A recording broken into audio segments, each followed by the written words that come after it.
So if you're an online coach, consultant, or therapist under 15K a month and you've ever thought that the quantity of leads is holding back your business, revenue, or profit goals, then this video is for you. Because in this video, I'll be talking about why coaching leads are essentially never the problem, especially if you're under 15K a month.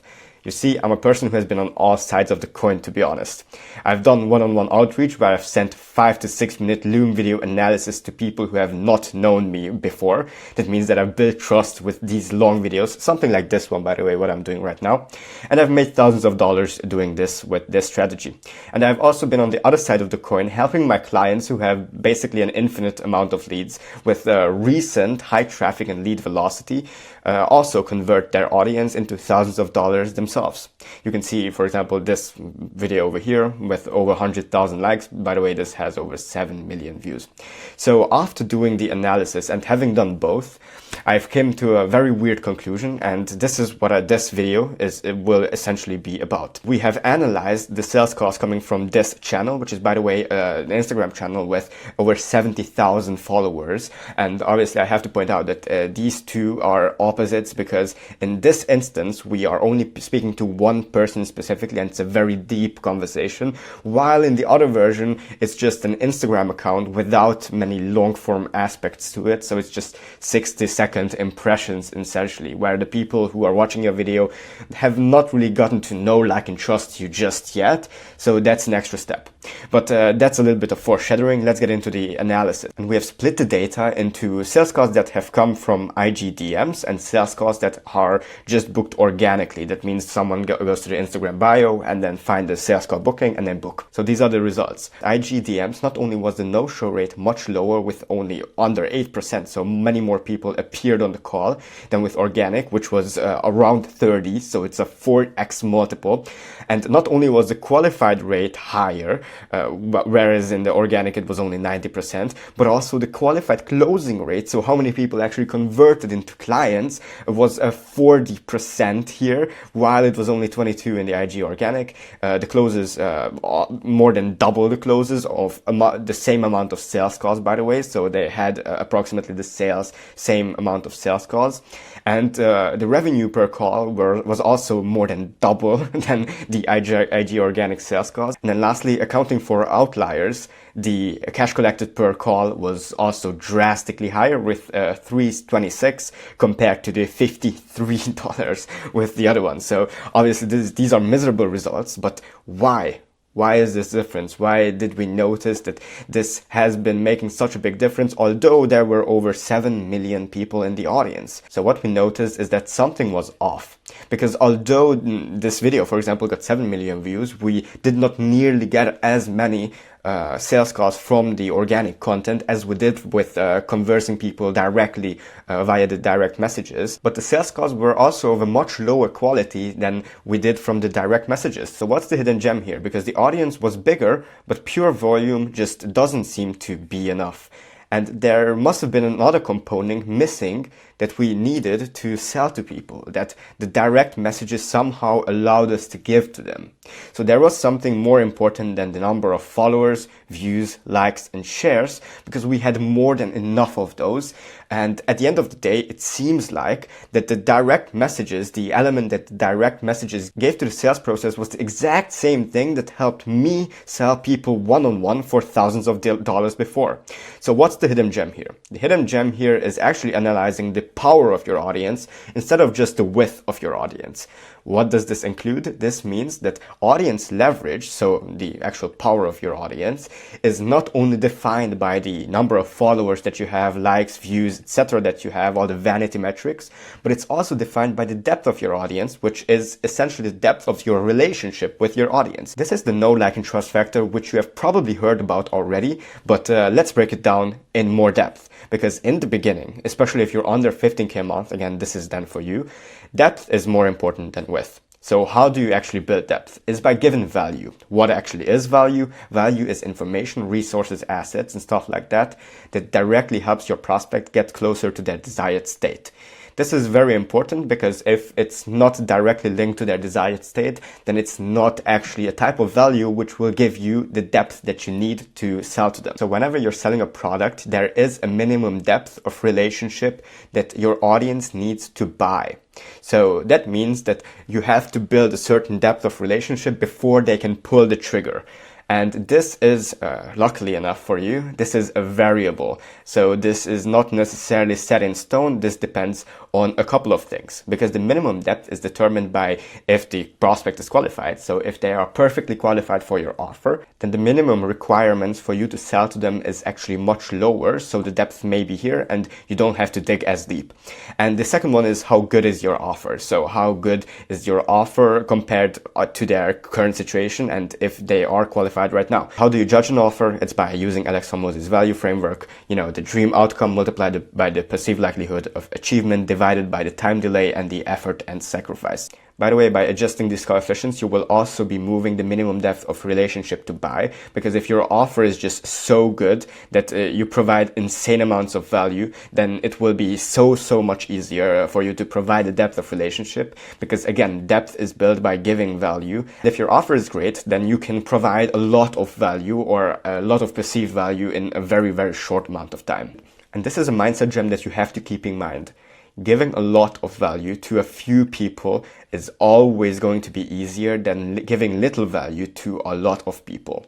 And a lot of people, to be honest, are concerned with the second one. So giving a little value to a lot of people. This is by them making entertainment content. This is by them chasing followers, likes, views and stuff like that. While if they were to just focus on their own network, which has maybe 3 to 4 people who could be qualified for the service, then they could convert probably all of them, because it's so much easier to give value to a few people and then in the end also get them to buy and get them to stay. First step to a good customer relationship is to actually get them to buy. And then you have to still provide value, ongoing value all the time to retain them if you have a service like that. If you don't, then you should include some sort of retaining elements. Okay, so now we have established that you have to take into account the leverage of your audience, the power of your audience, not only the width of your audience.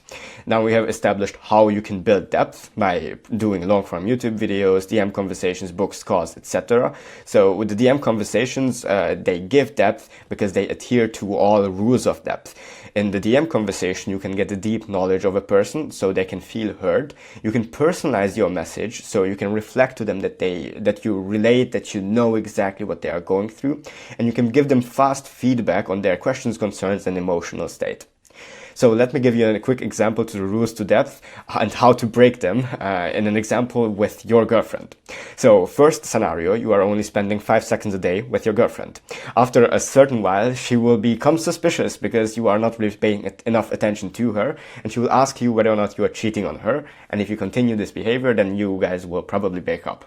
So this is breaking the deep knowledge rule, because you don't spend enough time with her to even have deep knowledge. You are not doing sort of like your homework to keep the relationship alive.